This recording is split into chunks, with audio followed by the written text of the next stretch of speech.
Mengenal latar belakang Sunan Ampel dengan luas. Ali Rahmatullah atau yang dikenal dengan Sunan Ampel adalah seorang wali yang menyebarkan ajaran Islam di tanah Jawa. Ia lahir pada tahun 1401 di daerah Champa, Vietnam. Sunan Ampel adalah putra dari Syekh Maulana Ibrahim Asmorokondi dengan Dewi Chandrawulan. Sunan Ampel juga merupakan keponakan Dyah Dwarawati, istri Bre Kertabumi Raja Majapahit. Sunan Ampel, Raden Rahmat, datang ke Pulau Jawa pada tahun 1443 untuk menemui bibinya, Dyah Dwarawati.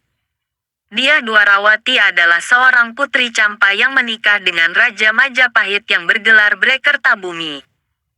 Sunan Ampel yang makamnya terletak di Kampung Ampel, Kota Surabaya adalah anggota Dewan Wali Songo tertua yang memiliki peranan besar dalam pengembangan dakwah Islam di Jawa dan tempat lain di Nusantara.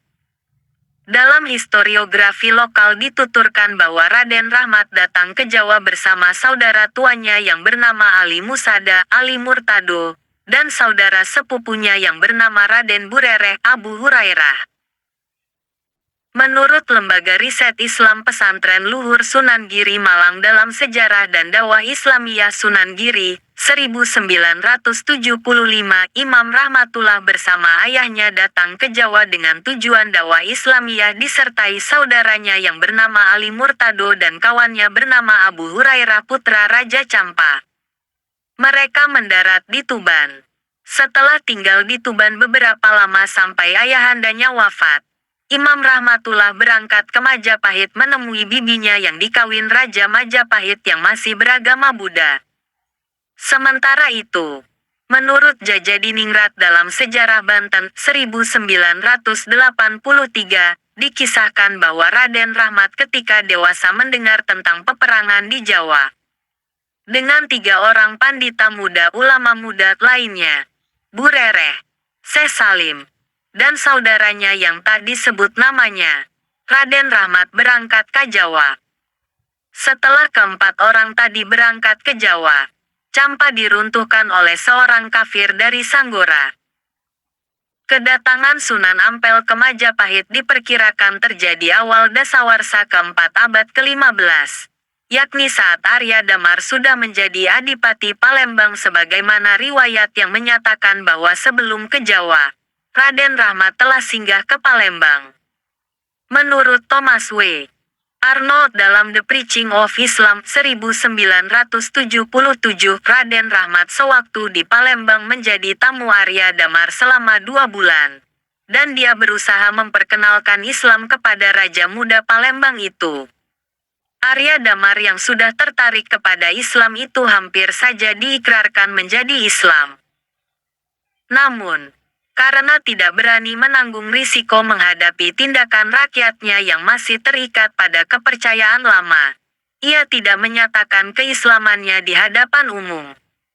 Menurut cerita setempat, setelah memeluk Islam, Arya Damar memakai nama Aryo Abdillah. Keterangan dari Hikayat Hasanuddin yang dikupas oleh J. Edel 1938, menjelaskan bahwa pada waktu kerajaan Champa ditaklukkan oleh Raja Kochi, Raden Rahmat sudah bermukim di Jawa. Itu berarti Raden Rahmat ketika datang ke Jawa sebelum tahun 1446 Masehi, yakni pada tahun jatuhnya Champa akibat serbuan Vietnam. Hal itu sejalan dengan sumber dari Serat Walisana yang menyatakan bahwa Prabu Brawijaya, Raja Majapahit mencegah Raden Rahmat kembali ke Champa karena Champa sudah rusak akibat kalah perang dengan kerajaan Kochi, Miang Katuju ing Arta, lamun ing Champa Nagari, Mangkia Manggi Karisakan, Kaser Perang lan Nateng Kochi. Penempatan Raden Rahmat di Surabaya dan saudaranya di Gresik, tampaknya memiliki kaitan erat dengan suasana politik di Champa. Sehingga dua bersaudara tersebut ditempatkan di Surabaya dan Gresik dan dinikahkan dengan perempuan setempat. Babak Nampel Denta menuturkan bahwa pengangkatan resmi Raden Rahmat sebagai imam di Surabaya dengan gelar Sunan dan kedudukan wali di Ngampel Denta dilakukan oleh Raja Majapahit. Dengan demikian, Raden Rahmat lebih dikenal dengan sebutan Sunan Ngampel. Menurut sumber, legenda Islam yang dicatat H.J. de Graaf dan Tah Getah Pigeaut dalam kerajaan-kerajaan Islam di Jawa, peralihan dari Majapahit ke Mataram, 1986, Raden Rahmat diangkat menjadi Imam Masjid Surabaya oleh pejabat pecat tanda di Terung bernama Arya Sena. Penempatan Raden Rahmat di Surabaya, selain dilakukan secara resmi oleh pecat tanda di Terung, juga disertai oleh keluarga-keluarga yang dipercayakan Kerajaan Majapahit untuk dipimpinnya. Menurut Lembaga Riset Islam Pesantren Luhur Sunan Giri Malang, 1975, karena hubungan baik dengan Raja Majapahit, Raden Rahmat diberi izin tinggal di Ampel disertai keluarga-keluarga yang diserahkan oleh Raja Majapahit. Moh limo atau molimo. Moh tidak mau, limo, lima, adalah falsafah dakwah Sunan Ampel untuk memperbaiki kerusakan akhlak di tengah masyarakat pada zaman itu, yaitu 1. Moh mabok, tidak mau minum minuman keras, khamar dan sejenisnya. 2. Moh main, tidak mau main judi, togel, taruhan dan sejenisnya. 3. Moh madon, tidak mau berbuat zina, homoseks, lesbian dan sejenisnya. 4. Moh madat, tidak mau memakai narkoba dan sejenisnya. 5. Moh maling, tidak mau mencuri, korupsi, merampok dan sejenisnya.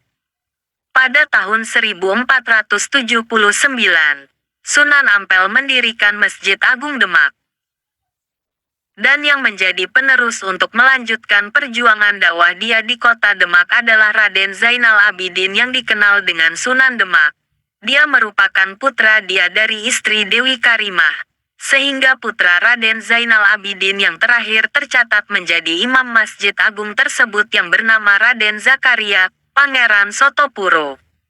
Sunan Ampel diperkirakan wafat pada tahun 1481 di Demak. Namun, ia dimakamkan di kota Surabaya, Jawa Timur.